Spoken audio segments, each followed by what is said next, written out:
इस वीडियो के अंदर हम लोग क्लास 9th के अंदर साइंस के लिए टर्म फर्स्ट के लिए जो पेपर पैटर्न आने वाला है उससे रिलेटेड कुछ इम्पोर्टेंट क्वेश्चन आंसर को डिस्कस करेंगे, जिससे कि आपका जो चैप्टर है वो रिवाइज भी हो जाएगा और आपको सीबीएसई के न्यू पैटर्न के ऊपर बेस्ड जो क्वेश्चन पेपर है उसका आइडिया भी आपको लगेगा। Now the first question is which of the following statement are true for pure substances? निम्न में से कौन सा स्टेटमेंट जो है वो प्योर सब्सटेंसेस के लिए सही है। पहला स्टेटमेंट दे रहा है वो pure substances contain only one kind of particles. Pure substance जो होते हैं उनके अंदर एक ही टाइप के पार्टिकल्स होते हैं। सेकेंड, प्योर सब्सटेंसेस में भी कंपाउंड और मिक्सचर। प्योर सब्सटेंस जो है वो कंपाउंड भी हो सकते हैं और मिक्सचर भी हो सकते हैं। Pure substances have the same composition through out. Pure substances जो होते हैं उनका कंपोजिशन एक जैसा रहता है। और फोर्थ है pure substances can be exceptified by all elements other than निकल।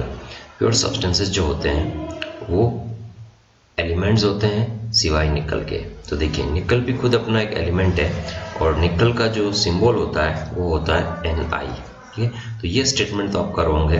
वापस फर्स्ट वाले स्टेटमेंट पर चलते हैं। Pure substances contain only one kind of particles.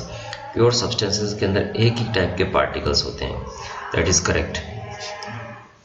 Second है प्योर सब्सटेंसेस में भी कंपाउंड और मिक्सचर। प्योर सब्सटेंसेस जो होते हैं वो कंपाउंड भी हो सकते हैं और मिक्सचर भी हो सकते हैं। नहीं, प्योर सब्सटेंसेस जो होते हैं वो मिक्सचर नहीं हो सकते हैं। कंपाउंड हो सकता है लेकिन मिक्सचर नहीं हो सकता है। ये स्टेटमेंट रॉन्ग है। तो थर्ड स्टेटमेंट की बात करते हैं। Pure substances have the same composition through out. Pure substances का जो कंपोजिशन है वो थ्रू आउट सेम रहता है। Okay, it means that is correct. तो ऑप्शन जो है फर्स्ट और थर्ड जो है वो आपका क्या है, करेक्ट है। Question number 2, rusting of an article made of iron is called. एक ऐसा आर्टिकल जो आयरन से बना हुआ है वो रस्टिंग कहलाता है। रस्टिंग होती है उसकी, तो उसे क्या कहते हैं हम लोग। ओके, आयरन की जो रस्टिंग होती है उसको हम लोग कोरोजन कहते हैं। और कोरोजन जो होता है वो एक केमिकल चेंज है। तो इस चार ऑप्शन के हिसाब से अगर हम लोग देखते हैं तो हमारा जो सी ऑप्शन है वो हमारा सबसे राइट ऑप्शन होगा कि कोरोजन होता है रस्टिंग ऑफ आयरन और वो क्या है, केमिकल चेंज है। केमिकल चेंज के अंदर क्या होता है कि कुछ केमिकली कुछ नया बनता है, उसे हम लोग केमिकल चेंज कहते हैं। कोरोजन का मतलब होता है लोहे पर जंग लग, मतलब किसी भी धातु का जो है वो खराब होना, उसे हम लोग क्या कहते हैं, कोरोजन कहते हैं। और उसमें से एक एग्जांपल है rusting of iron. Question number 3, a mixture of sulphur and carbon disulphide is. Sulphur का जो सिंबल है वो S होता है। कार्बन डाइसल्फाइड का जो फॉर्मूला है वो CS2 होता है। तो सल्फर और कार्बन डाइसल्फाइड का मिक्सचर क्या होगा। सबसे पहली चीज, जब सल्फर को हम लोग कार्बन डाइसल्फाइड में मिक्स करते हैं तो वो मिक्स हो जाता है। और जो मिक्सचर मिक्स हो जाते हैं उसे होमोजीनस कहते हैं। और होमोजीनस जो मिक्सचर्स होते हैं वो ट्रू सॉल्यूशन होते हैं और वो टिंडल इफेक्ट शो नहीं करते हैं। टिंडल इफेक्ट का मतलब होता है स्कैटरिंग ऑफ लाइट। लाइट जो है वो फैल जाती है जिसकी वजह से हम लोग उसके पाथ को देख सकते हैं, तो उसे हम लोग टिंडल इफेक्ट कहते हैं। लेकिन ट्रू सॉल्यूशन जो होते हैं वो टिंडल इफेक्ट शो नहीं करते हैं। तो इस हिसाब से अगर हम देखते हैं तो सल्फर कार्बन डाइसल्फाइड में मिक्स हो जाता है, इसलिए वो होमोजेनस मिक्सचर है। और होमोजेनस मिक्सचर जो होते हैं वो ट्रू सॉल्यूशन होते हैं और true solution Tyndall effect show नहीं करते हैं। इस कंडीशन के बेसिस पर जो करेक्ट ऑप्शन है हमारा वो बी होगा।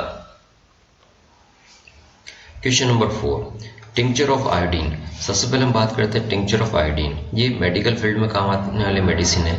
हम जनरली जब चोट लग जाती है तो हॉस्पिटल में जाते हैं तो वहाँ पर येलो कलर की लिक्विड वहाँ पर वाउंड के ऊपर, घाव के ऊपर लगाया जाता है, वो होता है टिंक्चर आयोडीन। उसकी एंटीसेप्टिक प्रॉपर्टीज होती है। एंटीसेप्टिक का मतलब जो जर्म्स वगैरह को ग्रोथ नहीं करने देती है। This solution is made by dissolving. ये सॉल्यूशन किससे मिल करके बनाया जाता है। तो इसके अंदर आयोडीन को जो है वो अल्कोहल के अंदर मिक्स किया जाता है। तो ये आपका करेक्ट ऑप्शन हो गया, iodine in alcohol. Question number 5, which of the following are homogeneous in nature. Homogeneous का मतलब होता है कि जब हमने हम दो चीज़ों को मिक्स कर दिया तो हम दोनों को आइडेंटिफाई नहीं कर पाते हैं, उसे होमोजेनस कहते हैं। आइस जो होता है वो अपने आप में एक सब्सटेंस है, तो वो होमोजेनस नहीं हो सकता। वुड अपने आप में क्या है, एक सब्सटेंस नहीं है। वुड के अंदर क्या होता है कि वुड जो है वो सॉलिड है और उसके अंदर कोई दूसरी चीज़ मिक्स वहाँ पर नहीं होती है। सॉइल के अंदर जो होता है वो बहुत सारी चीज़ें मिक्स होती है, मिट्टी भी होती है, एयर भी होती है, पानी भी होता है। ओके, तो ये आपका होमोजेनस की नेचर में नहीं आएगा। ओके, फिर आता है एयर। ओके, ये हमने अभी वुड के बारे में बात किया था, प्लीज पढ़ा। वुड जो होता है उसके अंदर लकड़ी के साथ साथ एयर भी वहाँ पर रहती है। ठीक है, ऐसा हम मानते हैं, लेकिन वो सॉलिड होता है तो सॉलिड के बीच में जो गैप होता है उस गैप के अंदर एयर ट्रैप हो जाती है, हम उसे आइडेंटिफाई नहीं कर सकते हैं। इसी तरीके से एयर के अंदर बहुत सारी गैसेस मिक्स होती है, फिर भी हम उसको आइडेंटिफाई नहीं कर सकते हैं। तो इस बेसिस पर जो करेक्ट ऑप्शन निकल के आता है वो आता है वुड और एयर। तो वुड और एयर के हिसाब से आता है सेकंड और फोर्थ, तो ऑप्शन नंबर बी सही होगा। Question number 6, blood and sea water are. Blood और सी वाटर क्या है? ब्लड के अंदर भी क्या होते हैं, बहुत सारे कंपोनेंट मिक्स होते हैं। सी वाटर के अंदर भी क्या होते हैं, बहुत सारे कंपोनेंट मिक्स होते हैं। पहला ऑप्शन इसमें दे रखा है बोथ मिक्सचर्स, सही है कि दोनों क्या होते हैं, मिक्सचर्स होते हैं। बोथ आर कंपाउंड्स, दोनों कंपाउंड नहीं हो सकते हैं क्योंकि उनमें बहुत सारी चीजें मिक्स हो रही होती है। Blood is a mixture where sea water is a compound. Okay, blood जो है वो मिक्सचर है, जबकि सी वाटर जो है वो आपका कंपाउंड है। दोनों वापस फिर गलत है।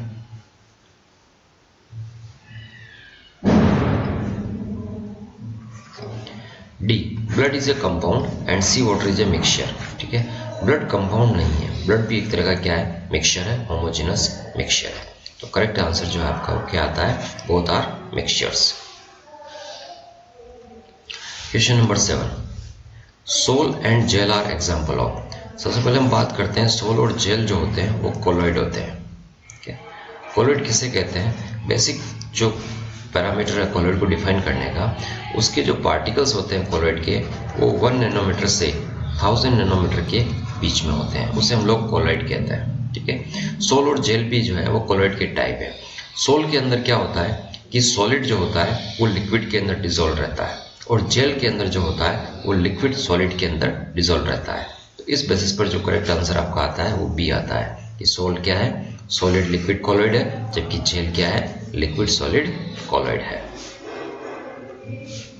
फिर question number 8, in water sugar solution. Water sugar solution के अंदर water is A solute and sugar is solvent. सबसे पहले चीज ध्यान रखिएगा कि वाटर के अंदर जो भी सॉल्यूशन बनाए जाते हैं, चाहे वाटर को किसी में ऐड किया जा रहा हो या वाटर के अंदर किसी को ऐड किया जा रहा हो, हमेशा वाटर जो होता है वो सॉल्वेंट की तरह बिहेव करता है, क्योंकि वो हर एक चीज को अपने अंदर क्या करता है, घोल लेता है।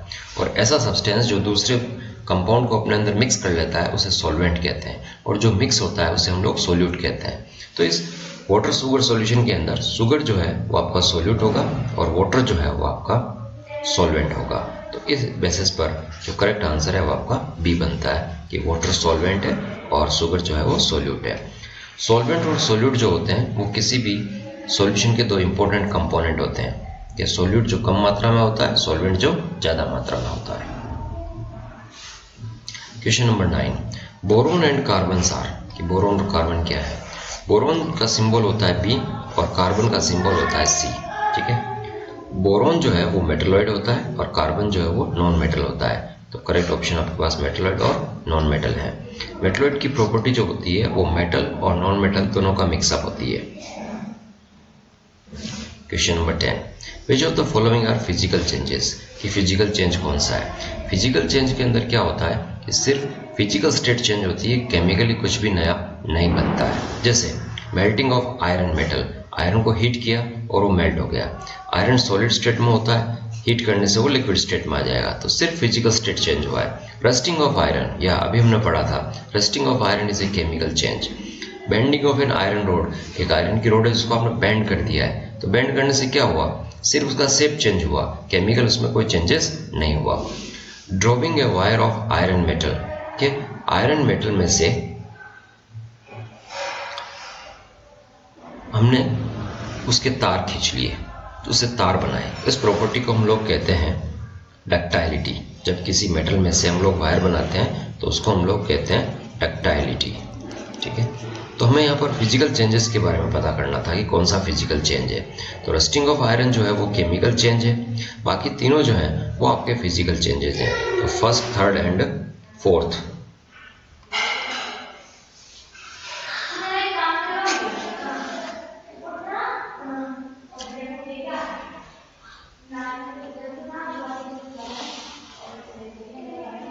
Question number 11, which of the following are chemical changes? कौन सा केमिकल चेंज है? केमिकल चेंजेस के अंदर क्या होते हैं, कुछ नया बनता है। ठीक है, जैसे कि डिकेइंग ऑफ वुड, वुड का decomposition is a chemical change. Burning of would, लकड़ी को जलाने से राख और कार्बन डाइऑक्साइड बनती है, it is a chemical change. Sawing of wood, sawing of wood का मतलब होता है वुड को टुकड़े करना। ठीक है, तो ये जो है वो नहीं होगा। Hammering of a nail into a piece of wood, कि हमने एक आयरन नेल को लकड़ी के अंदर हथौड़े की हेल्प की सहायता से उसके अंदर इंजेक्ट कर दिया, उसके अंदर इनपुट किया, तो इससे कोई फर्क नहीं पड़ा। ठीक है, तो इस ऑप्शन के हिसाब से हमारे जो करेक्ट आंसर है वो फर्स्ट और सेकंड है। Question number 12, two substances A and B are made to react to reaction a third substance A to B according to the following.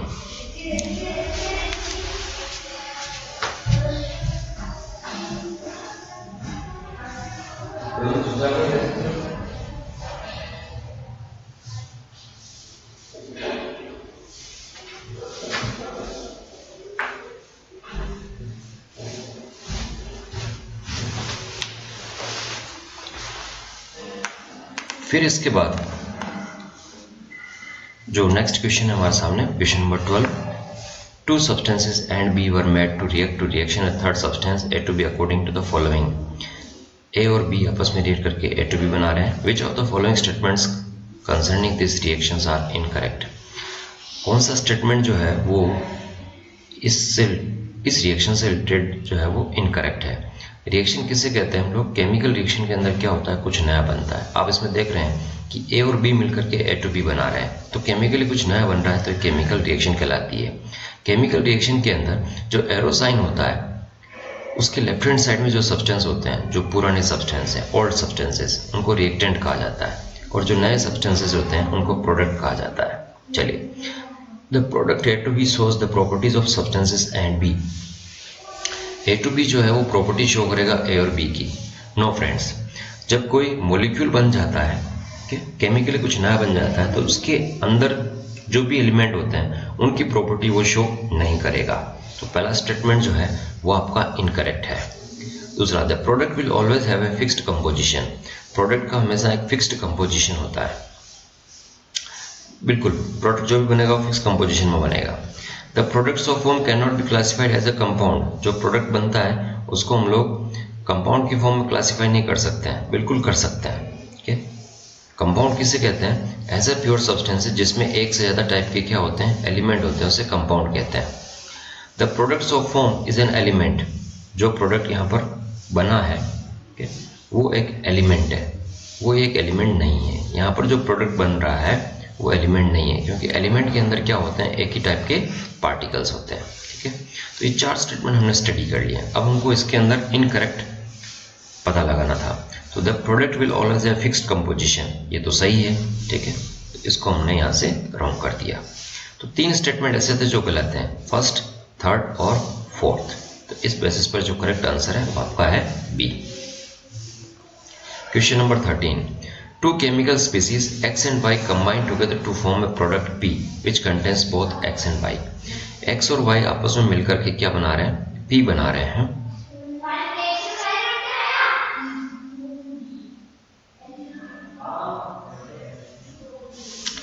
X और Y जो है can not be broken down into simpler substances. Bye simple chemical reaction. X और Y को हम लोग और इससे further divide नहीं कर सकते हैं। Which of the following concerning the species X Y and P are correct. X Y और पी से संबंधित कौन सा स्टेटमेंट जो है वो सही है।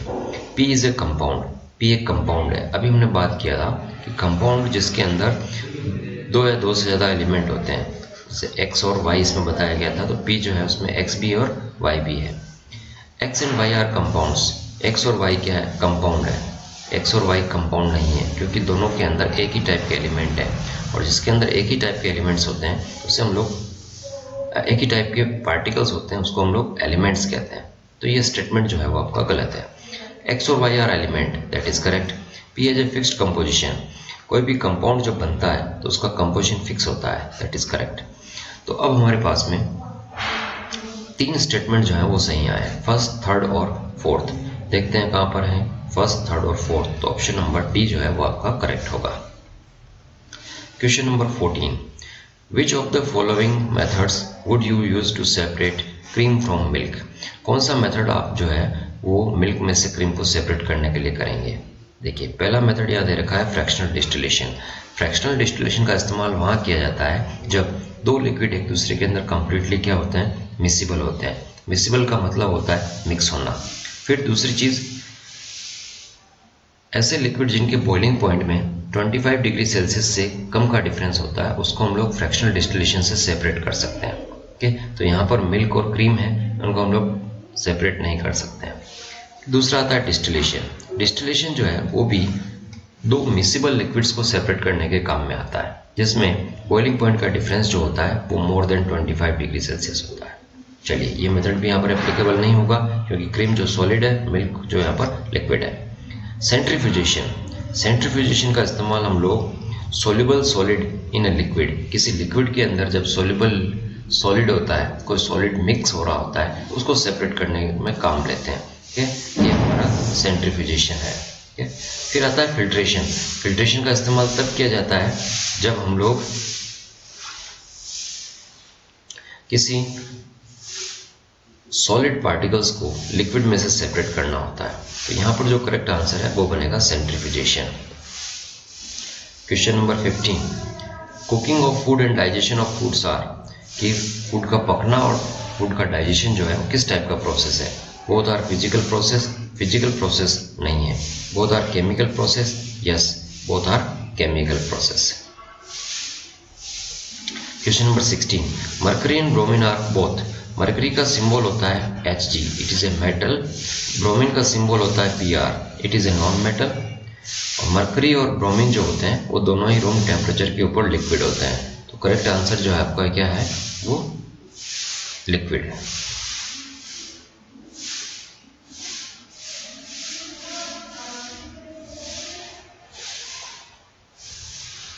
Classify the substances given in figure into elements and compound. इस फिगर के अंदर जो सब्सटेंसेस दे रखे हैं उनको एलिमेंट और कंपाउंड के फॉर्म में क्लासीफाई करना है। एलिमेंट वो होते हैं जिसके अंदर एक ही टाइप के पार्टिकल होते हैं। कंपाउंड वो होते हैं जिसके अंदर एक से ज़्यादा टाइप के पार्टिकल्स होते हैं, जैसे copper, copper is an element. Sand, sand के अंदर अलग अलग टाइप के पार्टिकल्स होते हैं, इसलिए सैंड जो है वो कंपाउंड होगा, एलिमेंट नहीं होगा। H2O कंपाउंड है। CaCO3, इसमें कैल्शियम, कार्बन, ऑक्सीजन तीनों हैं, इसलिए ये कंपाउंड होगा। NaCl के अंदर सोडियम और क्लोरीन है, ये कंपाउंड होगा। वुड जो है उसके अंदर अलग टाइप के एलिमेंट्स हैं, तो कंपाउंड होगा। Fluorine, that is an element क्योंकि इसमें एक ही टाइप के पार्टिकल्स हैं। फिर मरकरी, मरकरी जो है उसमें एक ही टाइप के पार्टिकल्स हैं, वो एलिमेंट्स होगा। डायमंड, उसमें एक ही टाइप के पार्टिकल्स हैं, इसलिए वो एलिमेंट होगा। ऑक्सीजन, उसमें एक ही टाइप के पार्टिकल्स हैं, एलिमेंट होगा। जिंक, उसमें एक ही टाइप के पार्टिकल्स हैं, वो एलिमेंट होगा।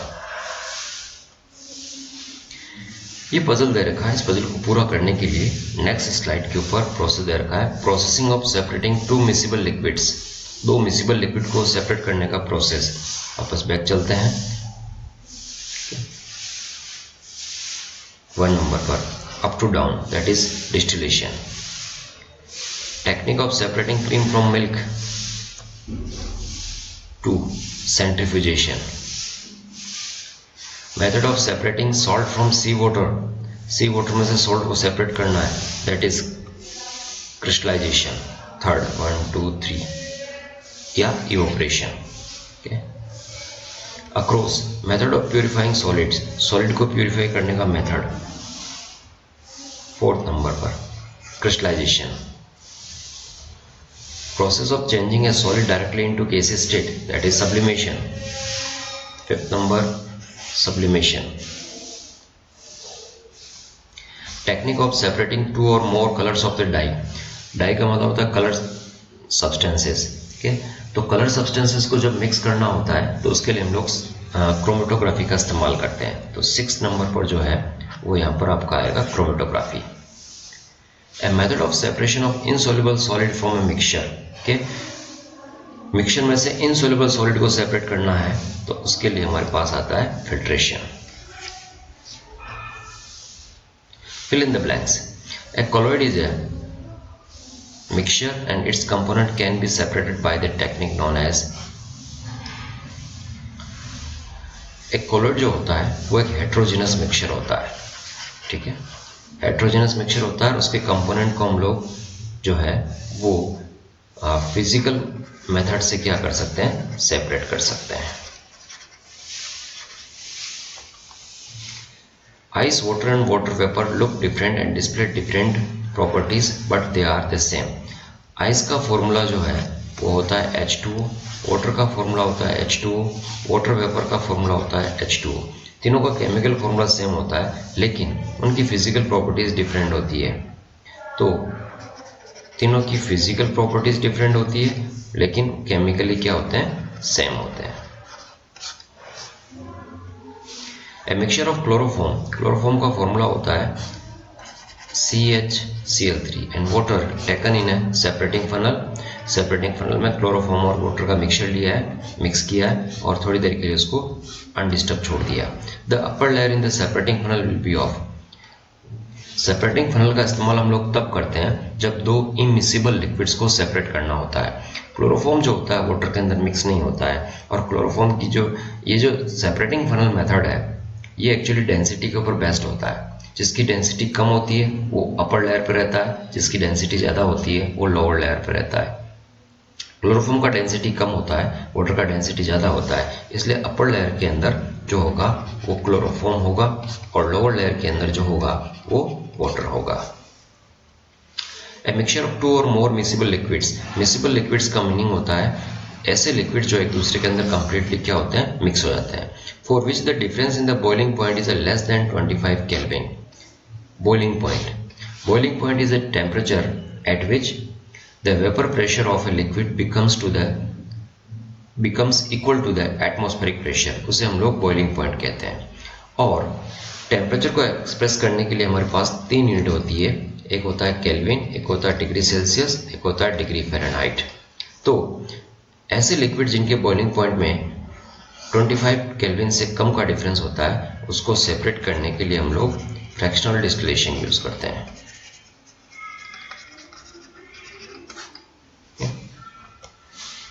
When light is passed through water containing a few drops of milk, it shows a bluish tinge। जब वाटर के अंदर कुछ ड्रॉप्स मिल्क की रखी जाती है और उसमें हम लाइट पास करते हैं तो मिल्क के अंदर हमको ब्लू कलर की लाइट दिखाई देती है। This is due to the scattering of light by milk. Okay, क्यों दिखाई देती है? क्योंकि मिल्क जो है वो लाइट को क्या करता है, स्कैटर कर देता है। तो यहाँ पर आएगा scattering, SCATTERING, scattering of light. And the phenomena is called scattering of light is known as Tyndall effect. उसे हम लोग टिंडल इफेक्ट कहते हैं। This indicate that milk is a solution. किस टाइप का सॉल्यूशन है? हेट्रोजेनस टाइप का क्या है, सॉल्यूशन है।